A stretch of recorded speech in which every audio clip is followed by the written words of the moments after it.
Anyway, okay, so we're going to talk about the data-driven persona and content marketing storytelling via Gen AI. From the name, you kind of can tell already that it's not about generation of the content that you can use directly, but it's also helping you to ideate. And then we believe that this is a very powerful, undervalued use of Gen AI. And actually, I talked to Sam Altman, and he agreed with me. Really, last year, around June, he was actually in Singapore, and this is when this whole direction have started. He has inspired us quite a bit into moving into this direction. But oh yeah, and we have this. This is Marketing Mondays group. Scan and join on LinkedIn. We're gonna upload the video in there as well. So of this talk, so you can share it to your colleagues. Take your time. It's just a group in LinkedIn. Which you can join. Yvonne, don't forget to join the group. Cool. Oh, you're already in. Okay. Okay, good. You fulfill the task. Anyway, yeah. So what is this? Do you know? What do you think is this? You're generating images. You probably know. Generated image. You are right. Yeah, but what is the prompt? I actually prompted how would Alexandria library could look like. I don't think it looked like that way exactly, but I think it spotted this feeling that it's really, really huge. It's just very hard to grasp by the human understanding what it is, and you can see all these books, but is no way in your life you are going to consume all this knowledge and especially remember it. You're gonna probably get few shelves, but definitely not the whole library. So this is what I think when I'm thinking about large language models. And multimodal large language models is really a brain twist because it's not just text, but it's also a lot of visual tokens inside there that it's just too hard to grasp. And if you look at the history of this, you will see that this whole chatbot Gen AI thing started quite early. Like it started from Eliza in 1967. It was a big step. It was a rule-based chatbot that was just, responding you based on some rules. When you were asking you, how are you? He was telling you is fine or good, thanks for asking how about you, or my data have never been better. Even incorporate some humor. This is very easy to implement. This is something very easy to use as well. But that was a rather shift in the minds of developers of all these platforms, because they standardly decided, okay, why don't we create the systems that facilitate the communication between humans and computers in a natural language. Then we got recurrent neural networks like LSTMs and all this, and those networks were pretty good in predicting their next word. So if you have the mouse eats there, that was pretty easy to predict the cheese in the end. The problem of those things, of those kind of technology, is that if you feed lots of text inside, it's gonna predict very, very weird things to you or something unrelatable. So if you take example like an above, when I saw Dorothy and the scarecrow the other day, I went to her and said hi. If you use LSTMs like this, it will say hi Dorothy, or it could also say hi Scarecrow, or could it also say hi other day? Because probabilistically, in a sense, they're very similar. And this brings us to transformers here, which were initially created by Google to improve their translation performance. And then later were adopted by OpenAI in their GPT-2, GPT-3, the GPT 3.5. Then suddenly, when GPT 3.5 ChatGPT came out, everybody suddenly started to talk about it. But definitely that was not the beginning of all this, which brings us to one very important moment. Why do you think ChatGPT is so much more popular than GPT 3.5, given that it's actually exactly the same model, apart from just a little bit of the fine-tuning on the human interactions?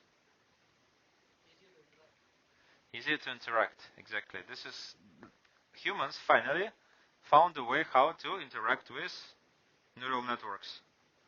Last time it were, I remember we were training, we do this few shot learning for GPT-3, GPT 3.5. You kind of had to kind of learn it and think a bit like a developer. You put one, second, third, fourth, fifth phrase, and then you try to prompt it to produce 6, 7, 8, 9, 10 phrase. And it was kind of a really brain twist. If you're not developer, it was very hard for humans to comprehend. Then you get ChatGPT. In ChatGPT, you're doing the same thing, but you're interacting it. So it was just transforming the human interaction into the way what machine understand. Then eventually we get it very popular. And then I met Sam, and we had a short conversation here in Singapore about a year ago, in June last year. And I was asking him, so why you guys are investing in so many businesses, but apparently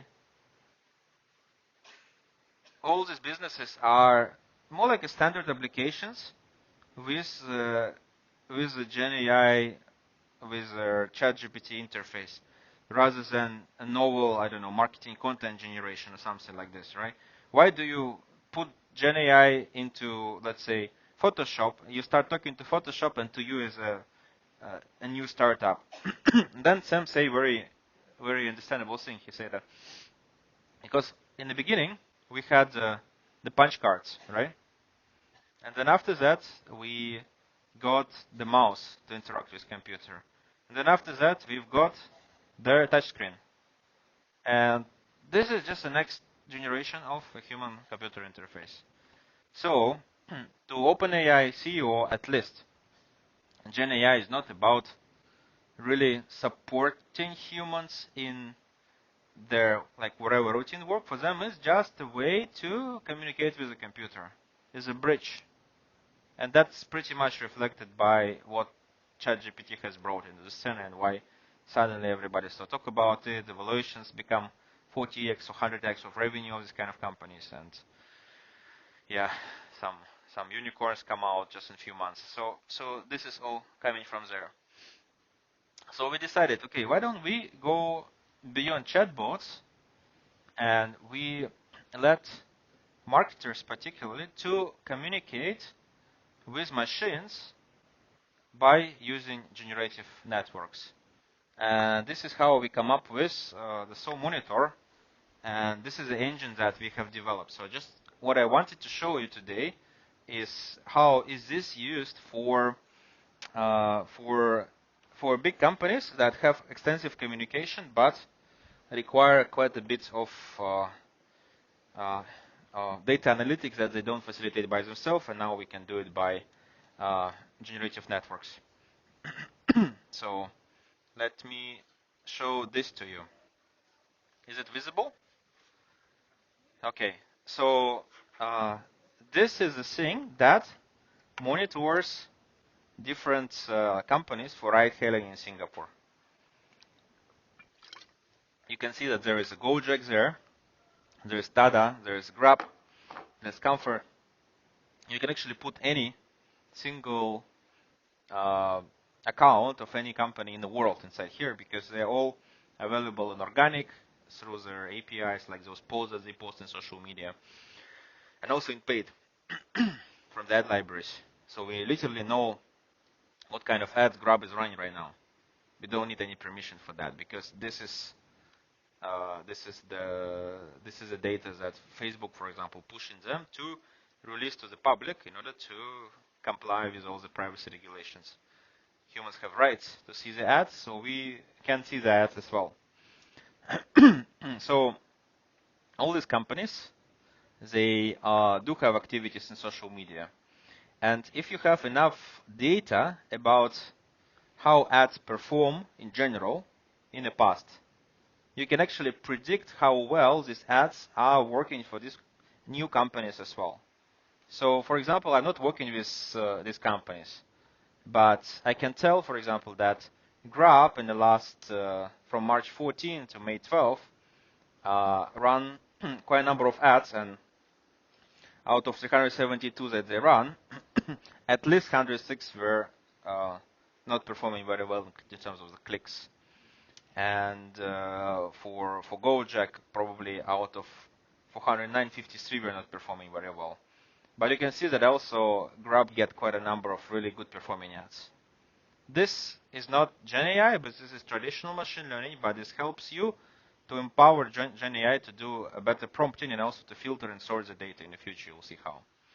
And then you can see actually how much content each of them is running in ads and in creatives. So for example, you can see that in Singapore market, there's actually two real competitors.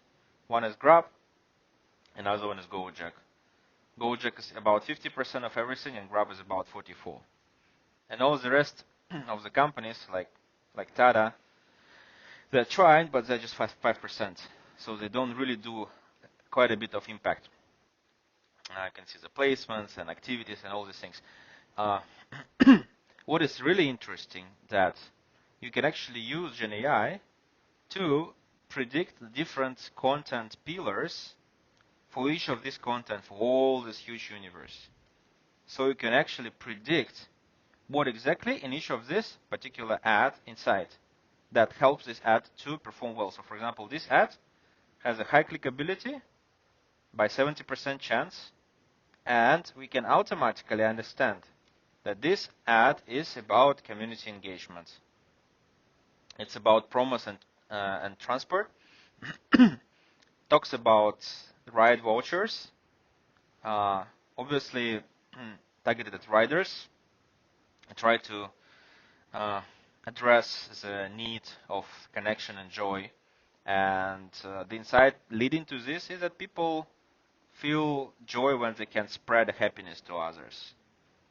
They have a product called Tada Rides. They give $2 voucher through this ad and a couple of other content pillars that pretty much allowing you to break down all this content.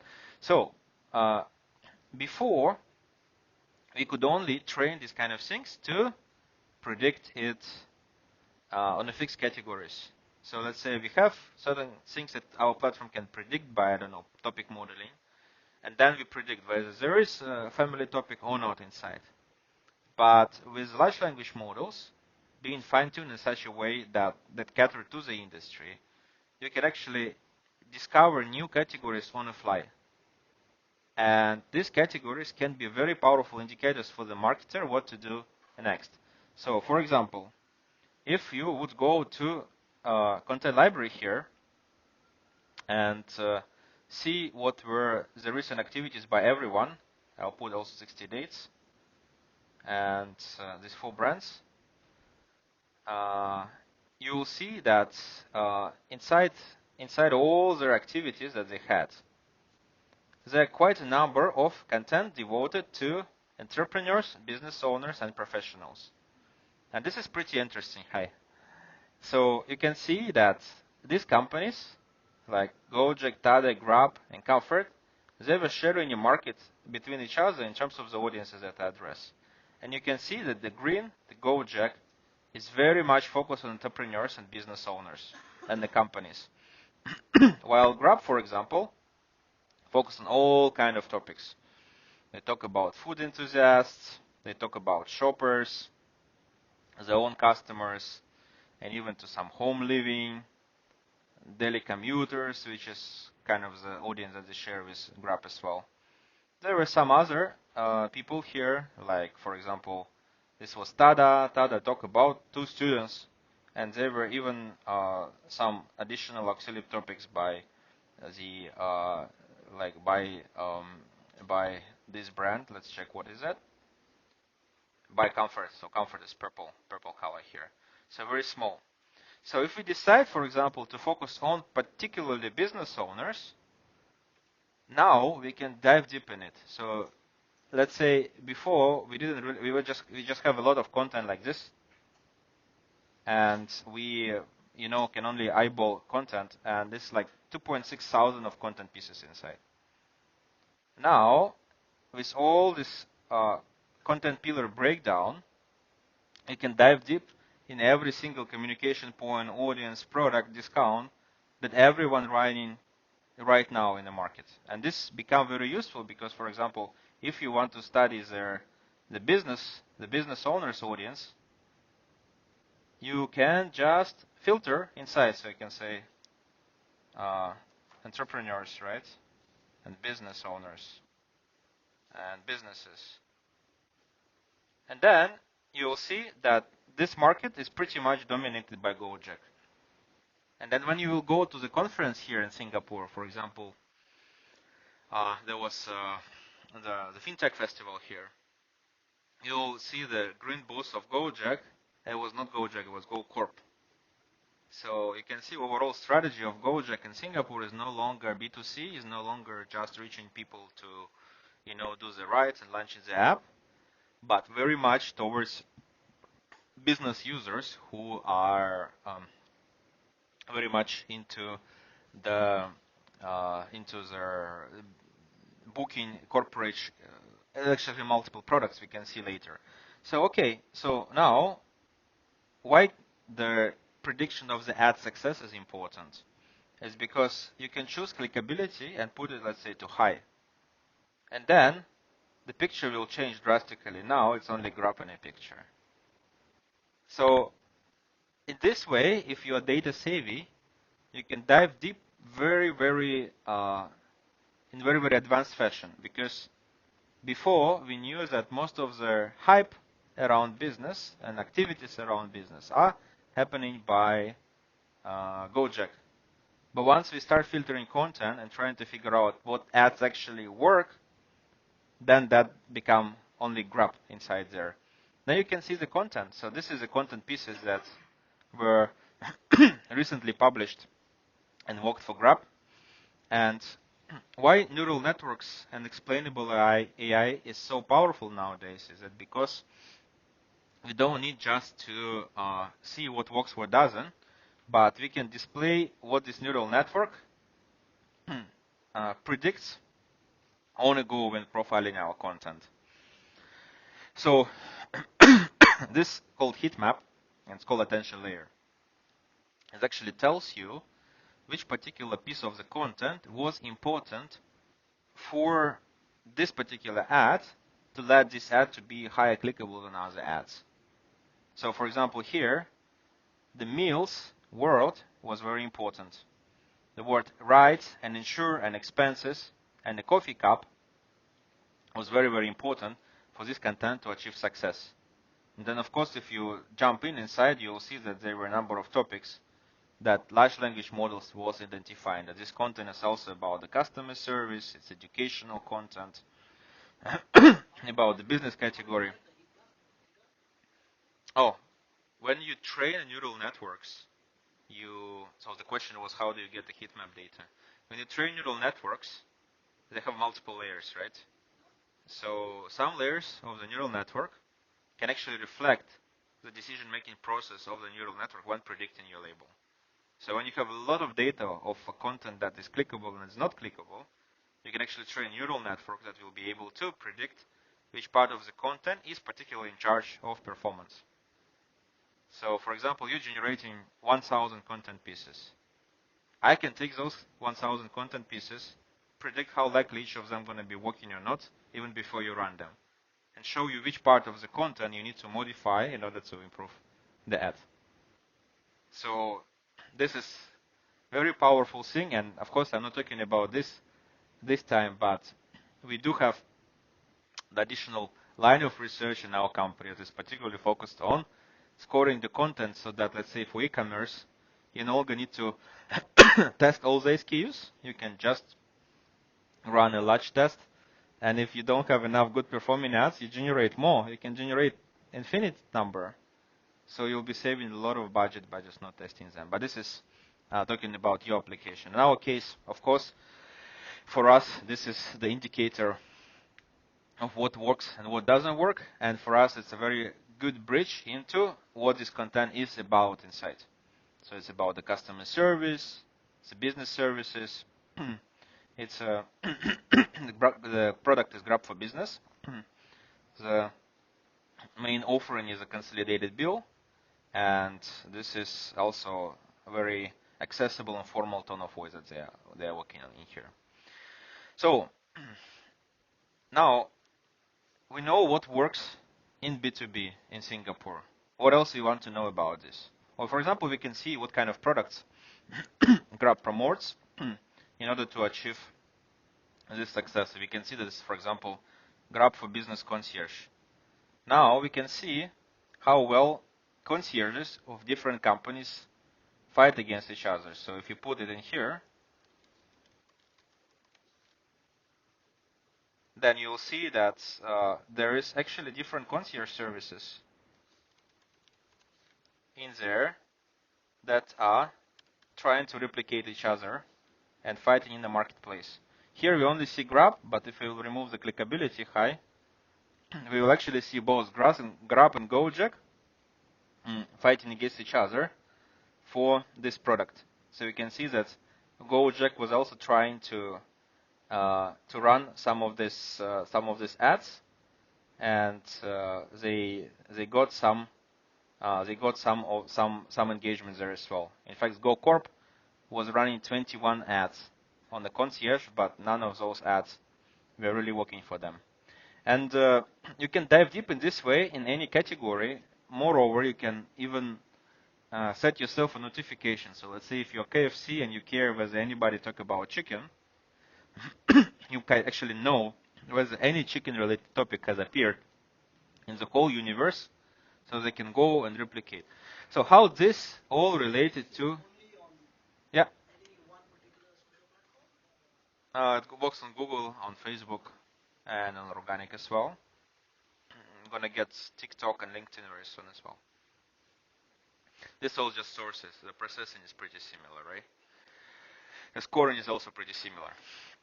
So, if anybody working here in the communications department, did you do a strategy for your marketing? No?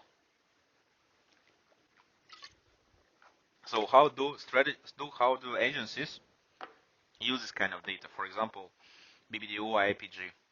They have a Nielsen data. Nielsen data is more like psychographics, how the audience behave. Then they go and eyeball all this content, trying to figure out what works, what doesn't work, and why, what this content is about. Now with large language models, we can actually summarize everything. The directions, what is the focus. And from this information, like what is the product, what is the audience focus, what are the particular insights inside there, you can start building strategies that allow you to compete with your competitors in much better fashion. So for example here, Comfort Delgro. What do you think they were focused? Hiring drivers? No, they were focused on fans of Kelly Yu. Yes, because there was a giveaway. Experience the Kelly Yu 3-on-3 World Tour 20. Are you gonna notice that if you are the marketing director of Grab or Gojek? No way. Apparently, there is somebody giving away tickets to. I mean, I don't know who is that. My bad, but but they were, they actually have another ad when they're trying to hire drivers by giving them concert tickets. That's even more funny to me because that one is like really unrelated. Hiring drivers to give, and you give them a ticket, and then they then they rent the car from you. What's the relation? I don't know. Maybe it works. No clue. But the thing is that if you have this kind of insights, you can actually observe all these things. Like Gojek's focus on product offering, Comfort as well, but there's a big shift. Like Comfort also have a lot of topical content. Gojek quite focused on discounts, like those get 8 discount, different products. Go Car, Gojek Services, Ride Shield. So this one is probably the insurance that they're giving to you. Comfort is focused on CDG Zig rides. Does anybody know, by the way, why Comfort is Zig? I'm trying to crack this for the last 2 years. Yeah, they changed the name to Zig, and I always cannot find it in my app, in my phone, because I search for Comfort when I cannot find it. Mhm. And they put Yeah, what is CDG? Ah, to me, it's like, I go AYE, turn to CTE, and so I take CDG Zik to go AYE and then turn to CTE. That's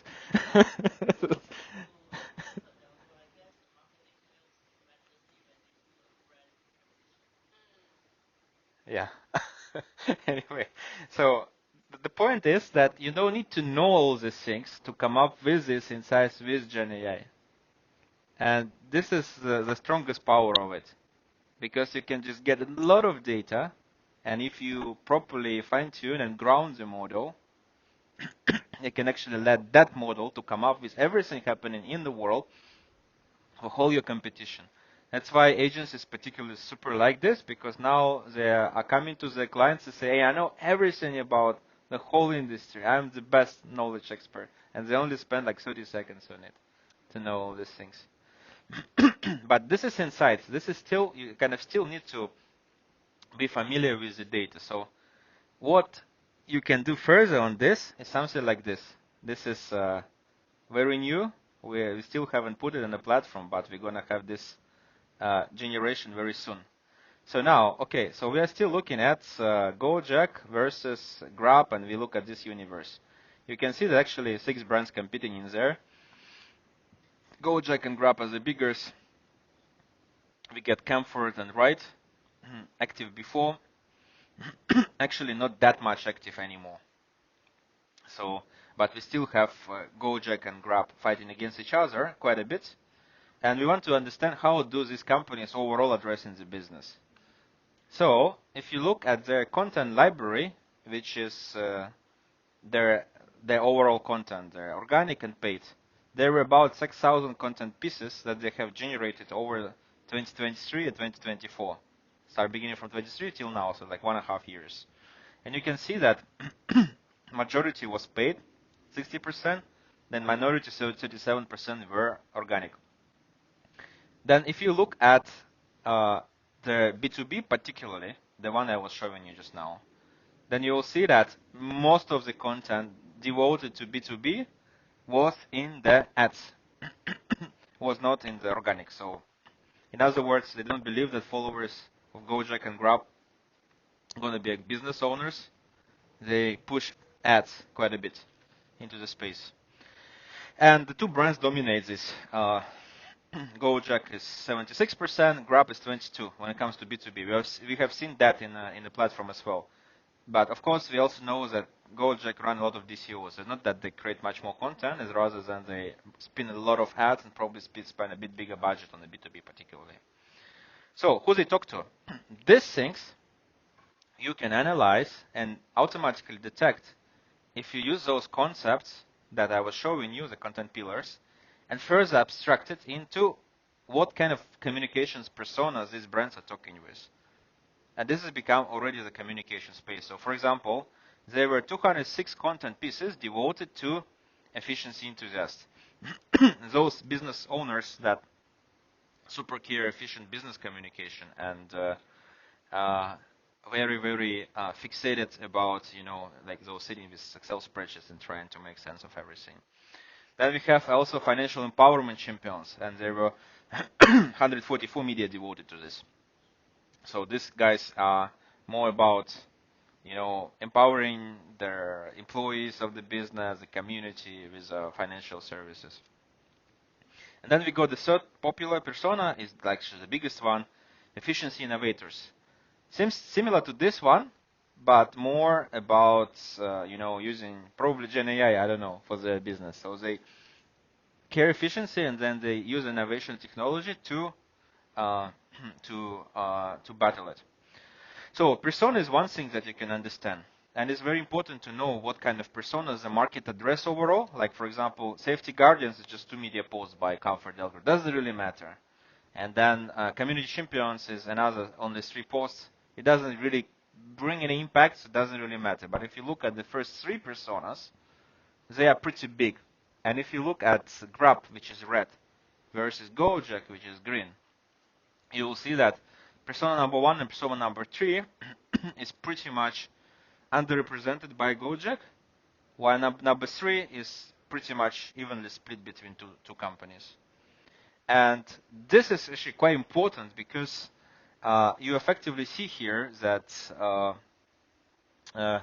Gojek is not addressing the market enough, especially in those communication points where Grab is doing a pretty good job. So for example, person number 1, number 2, the efficiency enthusiast and financial empowerment. Grab is so big, Grab is particularly focusing so much on that persona, and Gojek is pretty small. So this is an opportunity. You can pick up that persona and build a communication strategy to that persona in particular. And the beauty with it, you can detect automatically. But what else you can do? You can also look for topics that they talk about. For example, 20 unique content was created to efficient business transport and expense management solutions.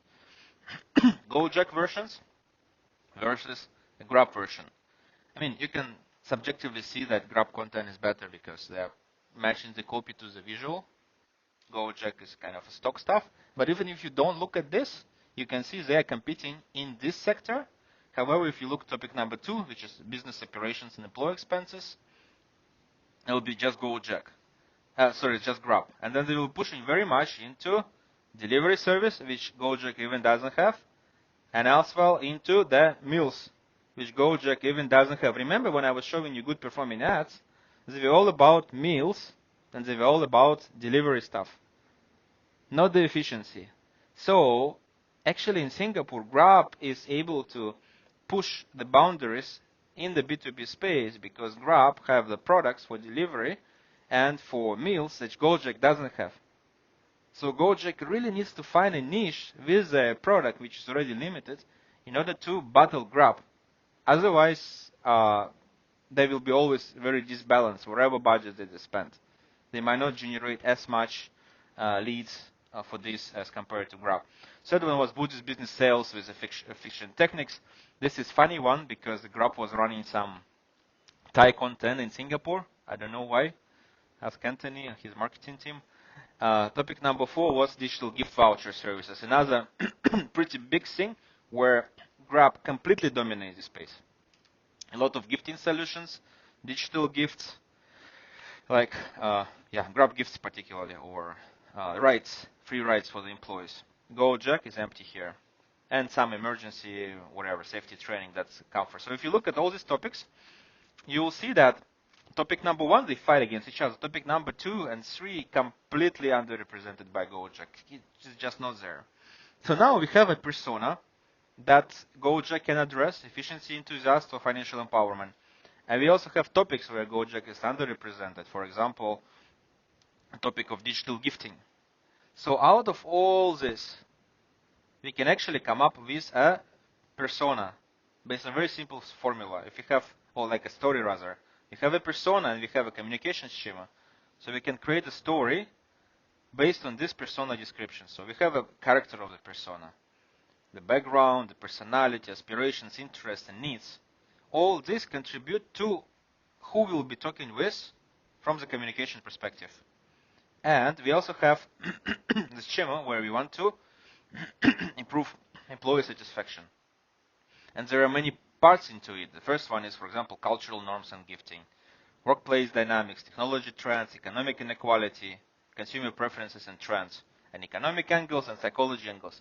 You can pick up actually any of these angles with your persona to create a data-driven story of a Samuel Tan, who is a business owner in Singapore and who have a lot of complaints from his employees with regards to their, not raising bonuses and all these kind of salary-related issues. So Samuel, instead of using GoCorp as just efficiency tool for himself, because he is efficiency enthusiast anyway, he is using it as a way to empower his employees and to retain. So it is actually extending the market and now addressing HR people, not just the people that are the bosses that are just trying to make everything efficient but don't really think about employees. With a byline review, possible to have too much good thing of its blinds, you need those who make it all possible. Those all your employees that you need to care.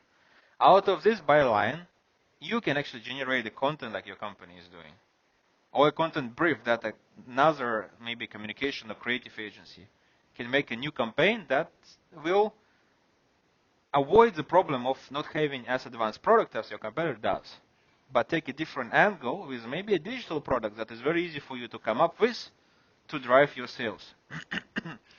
As compared to, I don't know, running more campaigns or creating another set of creatives hoping that they will work. They wouldn't.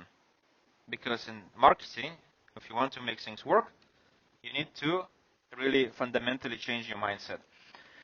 So, this is what we created, and we do believe that with this kind of tools, it not just takes about making their observations, but also about educating people how to use this and to appreciate the communication and strategy. That's why we decided to devote this lecture to it.